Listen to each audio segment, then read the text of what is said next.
Miss Tina, just try to do the micro teaching first about ASP Bahasa.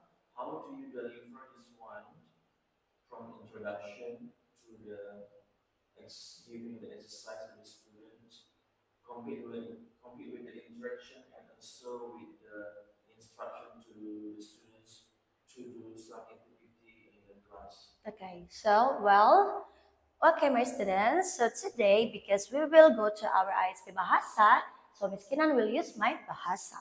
But remember, if you want to talk to your friends, still use your English. Okay, so hari ini kita akan masuk ke unit baru di buku ISP Bahasa kita mengenai tanah airku. Siapa yang tahu kita tinggal di mana? Di mana tanah air kita? Ada yang bisa jawab? Benar, di Indonesia. Sebelum Miss lanjut ke buku, Miss mau tanya dulu. Siapa yang tahu perbedaan antara desa dan kota? Ayo, siapa yang bisa jawab? Oke, kalau desa itu penduduknya lebih sedikit, tidak terlalu ramai. Kita bisa lihat pemandangan, ada gunung-gunung, banyak sawah, ada kerbau, sapi, dan lain-lain. Tapi kalau di kota, kita bisa lihat bangunan yang tinggi, lebih ramai, dan lebih modern. Jadi itu perbedaannya. Di Indonesia ada banyak sekali kota dan desa. Kalau kita bisa lihat contohnya seperti di Medan. Siapa yang pernah ke Medan?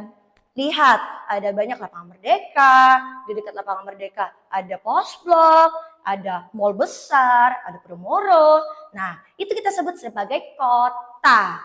Kalau di desa seperti apa, Miss? Desa itu bisa kita sebut sebagai, contohnya seperti di Brastagi. Masih banyak gunung, masih segar udaranya. Kita bisa lihat kuda dan lain-lain. Oke, jadi hari ini kita akan bahas tentang tanah airku. Coba kita lihat dulu penjelasan miskinan. Sebelum kita mulai, baca dulu instruksi dari bukunya. 1, 2, 3.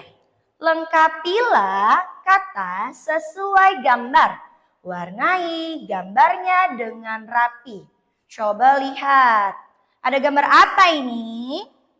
Benar, ada bapak petani sedang menanam sawah dengan anaknya. Kira-kira ini di kota atau di desa ya? Betul, di desa. Nah, sebelum kita lihat apa yang akan kalian lakukan, coba baca dulu. 1, 2, 3. Didi tinggal di desa. Didi membantu ayah di sawah. Petani menanam padi. Di desa udaranya bersih. Miss mau tanya dulu. Siapa yang tinggal di desa? Didi. Benar. Apa yang Didi lakukan? Membantu siapa Didinya? Membantu ayah. Di mana Didi membantu ayah? Betul, di sawah. Sedang apa mereka? Menanam padi. Siapa yang bertugas menanam padi? Apa profesinya? Bapak petani. Benar. Kalau di desa udaranya bersih atau kotor ya? Bersih. Bagus sekali.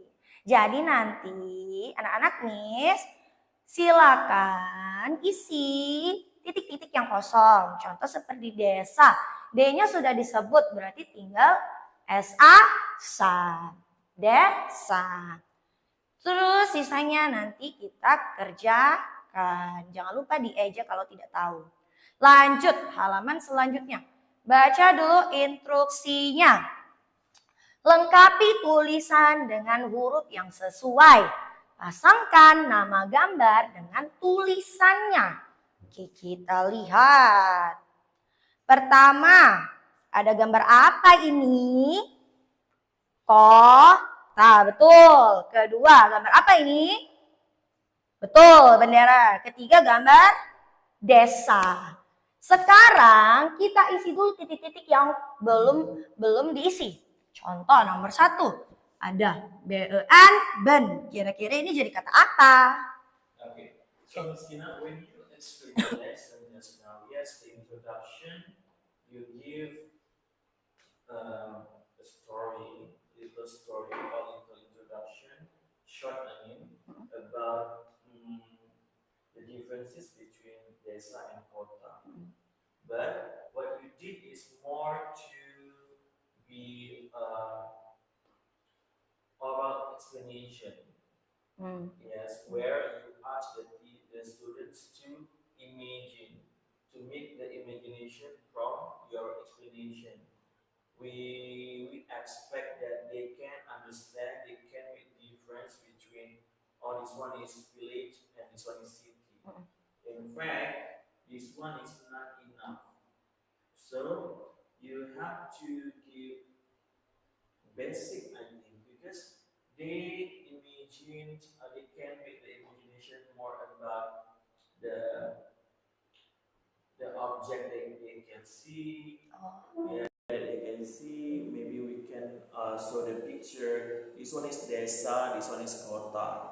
So after that, of course, it will come out with something that you just explain when they're in this city. We can find out the high building or tower or something like that, hotel and so on. Meanwhile, when we see in a village, we cannot find it. We can find greeny things inside in the village, like the farming or yes, rice field and so on. I mean, here we should know that the introduction cannot be only like the oral